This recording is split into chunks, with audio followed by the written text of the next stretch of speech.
नमस्कार दोस्तों, मैं सुनील सोगन, रंगमंच कलाकार, अध्यक्ष श्री गीता गोपाल नाट्य कला संस्थान चौमू जयपुर आपका हार्दिक अभिनंदन करता हूँ, स्वागत करता हूँ, मोस्ट वेलकम करता हूँ। श्री गीता गोपाल नाट्य कला संस्थान चौमू के तत्वाधान में राजस्थान से चयनित 25 कलाकारों को कला संस्कृति सम्मान 2022 से हम सम्मानित कर रहे हैं। अब तक हम तकरीबन 15 कलाकारों को बाई घर पे जाके हम बाई हैंड सम्मानित कर रहे हैं। कलाकारों से रूबरू हो रहे, मुखातिब हो रहे। कला की इसी यात्रा में आज हम जयपुर आए हुए हैं। हमारे समक्ष विराजमान है छवि खंडेलवाल, जो कथक कलाकार है। जयपुर कथक घराने से ये कथक की अपनी डिग्री हासिल कर रही है। वर्तमान समय में राजस्थान विश्वविद्यालय के संगीत विभाग से bachelor of performing art first year के स्टूडेंट हैं और जयपुर कथक केंद्र से विशारद प्रथम वर्ष से स्टूडेंट हैं। वर्तमान समय में गोविंद देव जी मंदिर, श्री जी मंदिर और राजस्थान दिवस के उपलक्ष्य में अल्बर्ट हॉल संग्रहालय में इन्होंने प्रस्तुति दी है और समय समय पर ये प्रस्तुतियाँ देते रहते हैं। कला की इसी यात्रा में आज हम छवि खंडेलवाल जी से रूबरू होंगे। नमस्कार छवि जी। सबसे पहले तो ये जब आपको चयनित कलाकारों की सूची में जब आपका नाम आया तो आपको कैसा लगा? मुझे बहुत ही अच्छा महसूस हुआ कि कला संस्कृति का सम्मान किया जा रहा है, कलाकारों को आगे प्रोत्साहन किया जा रहा है। इसी के माध्यम से मतलब कलाकारों को आगे बढ़ने का मौका मिलता है। तो मुझे बहुत अच्छा लगा कि मेरा नाम इस सूची में आ पाया। मैं इसके लिए अपने आप को बहुत अच्छा महसूस कर रही हूँ। आज के दिन पे जब आप हमको सम्मानित कर रहे हैं तो इस अवार्ड को पाकर आपको कैसा लग रहा है? मुझे बेहद खुशी हो रही है कि मुझे ऐसा सम्मान प्राप्त हुआ। इसके माध्यम से बहुत सी चीज़ें मतलब आगे करने का मौका मिलता है। हमें भी अपना कलाकार को भी अच्छा लगता है कि आगे और कला की प्रस्तुति करें, कला को आगे बढ़ावा दें। तो मेरे को बहुत अच्छा लगा इसमें। हम हमारी इस संस्था के माध्यम से राजस्थान में हर विधा से, चाहे चित्रकला हो, रंगमंच कला हो, संगीत कला हो, संगीत में भी गायन है, क्लासिकल म्यूजिक है, राजस्थानी मांड है, लाइट म्यूजिक है, सारंगी वादक है और लोक रंगमंच है, लोक संगीत है जिसमें अलगोजा वादक है। अपने अगर लोक रंगमंच की बात करें तो बहरूपिया कला है और लोक संगीत में अगर लोक वाद्य यंत्र जैसे खड़ताल वादन है, ऐसे कलाकारों को हम प्रमोट कर रहे हैं। और इस संस्था में चयनित कुछ ऐसे कलाकार भी हैं जिनको अब तक कोई मंच नहीं मिला, प्लेटफॉर्म नहीं मिला। उन कलाकारों को हम मंच पर ला रहे हैं। हर विधा से हम इसलिए कलाकारों को चुन रहे हैं कि हर विधा से अगर कलाकार आएंगे तो कलाकारों में एक सामंजस्य स्थापित होगा और कलाकार अपनी कला के माध्यम से समाज में एक नया संदेश लेकर आएंगे। हम आपसे ये जानना चाहते हैं कि आपकी इस कला क्षेत्र में रुचि कैसे जगी? आपने कथक नृत्य को क्यों चुना? पहले मैं ऐसे ही नॉर्मल डांस फॉर्म्स ऐसे ही करा करती थी। फिर धीरे धीरे मतलब मैंने पहले वर्कशॉप ली थी इसकी।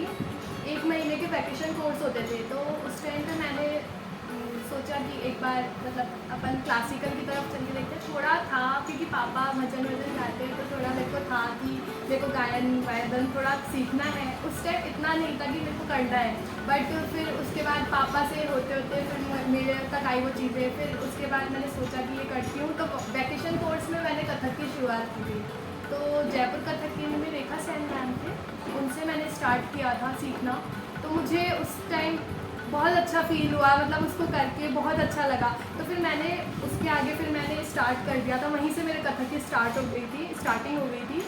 तो मैंने वहाँ पर फिर प्रारंभिक फर्स्ट ईयर से, मतलब उस टाइम मैं 10th में दी थी, तो प्रारंभिक फर्स्ट से हमने स्टार्ट किया। फिर मैं धीरे धीरे करती गई। फिर मेरा और रुझान बढ़ गया उसमें करने का। कथक अच्छा लगने लगा, बहुत अच्छा लगने लगा। फिर मेरे को क्लासिकल की तरफ ध्यान आकर्षित हो गया। तो क्लासिकल में ही जाना है ऐसा मेरे मन में आ गई। फिर मैं अब बड़े गुरु जी हैं रेखा ठाकर मैम, तो उनसे सीखती हूँ अभी मैं। तो आपने काफ़ी अच्छा बताया कि आप गुरु शिष्य परंपरा के तहत आप कथक सीख रहे हो। जो रेखा जी गुरु जी आपके जाना पहचाना नाम है मैम, और आप बताएं कि आपके पापा जी भजन गाते थे। ये काफ़ी एक अच्छा सपोर्ट परिवार की तरफ से आपको मिला। आप हमारे संस्था के इस मंच के माध्यम से ये बताओ कि कथक वास्तव में क्या है? कथक एक ऐसी ऐसी कला है जिसके माध्यम से मतलब कथककार एक कहानी को प्रस्तुत करता है। कहाँ कोई भी कथा आप ऐसे सुनने जाते हो, बहुत कुछ समझने जाते हो, पर एक कला के माध्यम से एक देखकर जो सीखता है इंसान, उससे अच्छा कुछ नहीं होगा। मेरा मानना यह है कि एक डांस के माध्यम से आपको कोई भी कथा समझ में आ रही है तो वो चीज़ बहुत अच्छी होती है। और मतलब कथक के माध्यम से लोग हर एक चीज़ को समझ पाते हैं। कृष्ण लीला इसमें मोस्ट है कि मतलब कृष्ण जी के अवतार, बाल रूप, उनकी नटखट अटकेलियाँ वगैरह और ये सब दिखाने को मिलता है। तो कथक एक तरह से कथा का माध्यम है जिसको आप प्रस्तुत करते हैं सभी के सामने। कथक में जैसे तोड़ा होता है, ये क्या चीज़ होती है?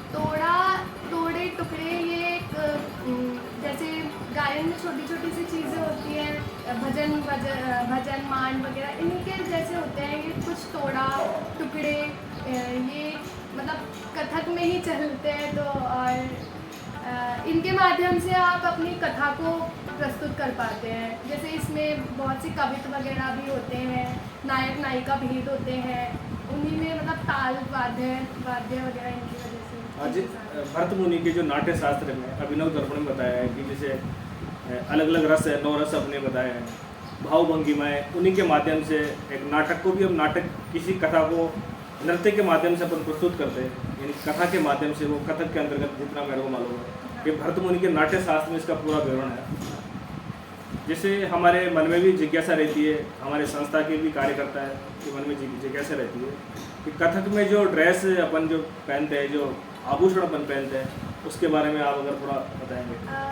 इनके मतलब हमारे ज़्यादातर जयपुर घराने में कथक में या तो लॉन्ग कुर्ता, मतलब कुर्ता और चुन्नी इनका होता है, और इसमें लहंगा में मतलब बड़े जो बच्चे होते हैं उनको लहंगा पहनाया जाता है, लहंगा कुर्ती, और साथ में और इनके आभूषण मतलब क्लासिकल फॉर्म्स में होते हैं, मतलब बड़ा हार और ऐसे। तो लेकिन पहले बहुत अलग था कथक का, पर विदेशी आक्रमणों के बाद मतलब इसके में बहुत सी अलग अलग चीज़ें आ गई, तो इसलिए घरानों में डिवाइड हो गया। तो जयपुर घराने में ज़्यादातर लॉन्ग कुर्ता और है ना, या फिर लहंगा पहना जाता है। बाकी और लखनऊ घराने में अलग सूफी स्टाइल होता है, बनारस में अलग होता है, तो वो चीज़ है। जैसे घुंघरू अपन इसमें डांस में घुंघरू का इस्तेमाल किया जाता है, उसके बारे में क्या इम्पोर्टेंस है घुंघरू का इस्तेमाल किया जाता है? घुंघरूओं की खनक की वजह से ही मतलब आधा आपका समझ आता है डांस का, उसमें उसकी वजह से आपको पता लगता है पैरों की मतलब तत्कार वगैरह, इनमें जो मेन होती है वो पैरों की जो जितनी भी ताल वाल होती है वो सब घुंघरूओं के माध्यम से हम आपके सामने रूबरू करते हैं। तो उसमें पैरों का बहुत रोल होता है कथक में, तो घुंघरूओं से एक मतलब आकर्षित लगता है वो, तो इस वजह से घुंघरूओं का होना बहुत इम्पोर्टेंट है। जिस प्रकार घुंघरू को अपन इस्तेमाल करते हैं, उसी प्रकार कथक में मुख्य वाद्य यंत्र क्या है?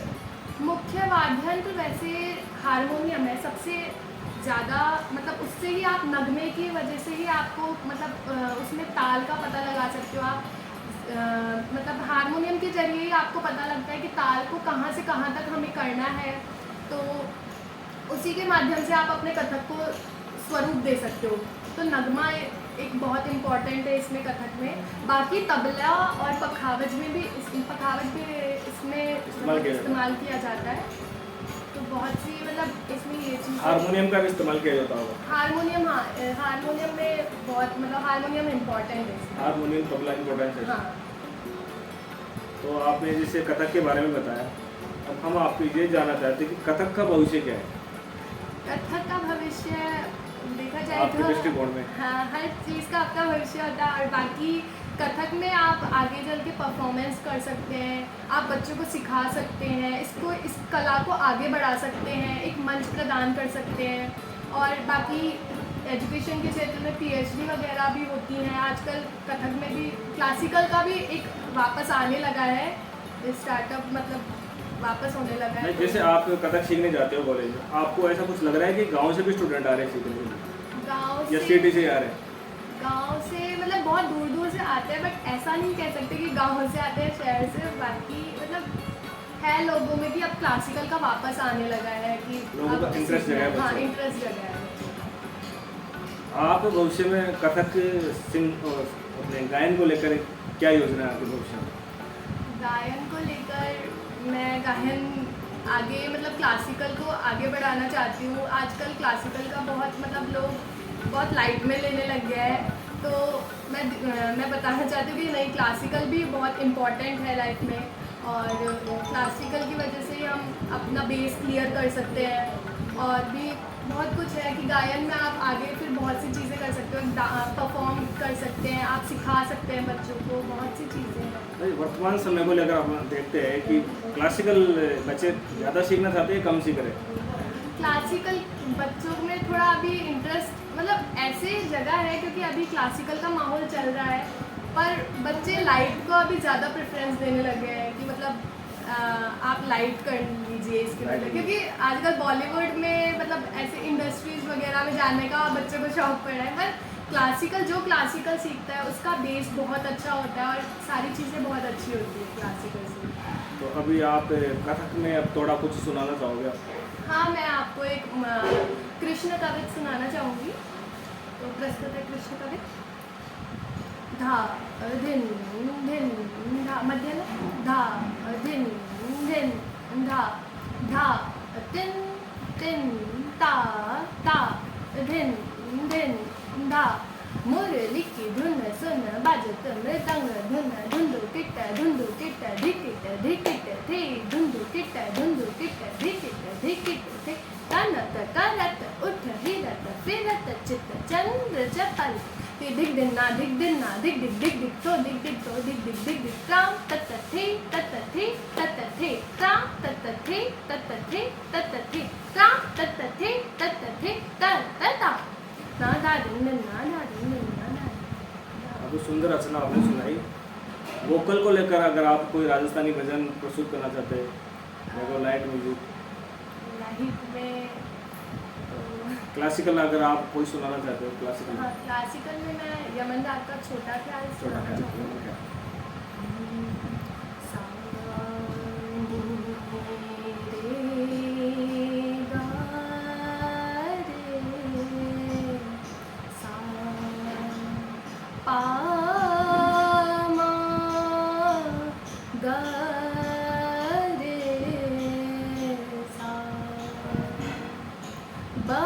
बनवारी छेड़ो ना मोहे, बनवारी छेड़ो ना मोहे, तुम तो बहुता ढीठा भाई, बनवारी छेड़ो ना मोहे।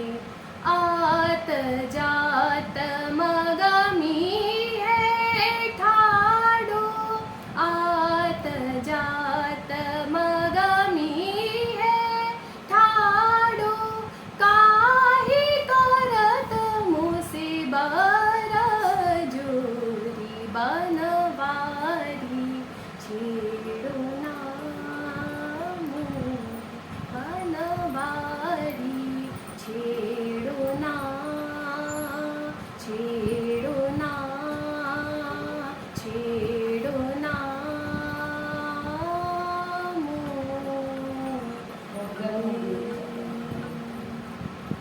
काफ़ी अच्छी रचना आपने छोटा ख्याल सुनाया। श्री गीता गोपाल नाट्य कला संस्थान चौमू जयपुर आपका पुनः आभार व्यक्त करता है और संस्थान आपके उज्जवल भविष्य की मंगल कामना करती है। हमारे साथ छवि जी खंडेलवाल है जो कि क्लासिकल म्यूजिक से है और कथक केंद्र से ये कथक की शिक्षा प्राप्त कर रही है, कथक के अच्छे कलाकार हैं। हम आशा करते हैं कि इनका भविष्य मंगलमय हो। कला की इसी यात्रा में हम जुड़ान देते हैं और आगे कला की यात्रा में एक नए कलाकार से रूबरू होंगे। तब तक के लिए नमस्कार, जय हिंद, जय भारत।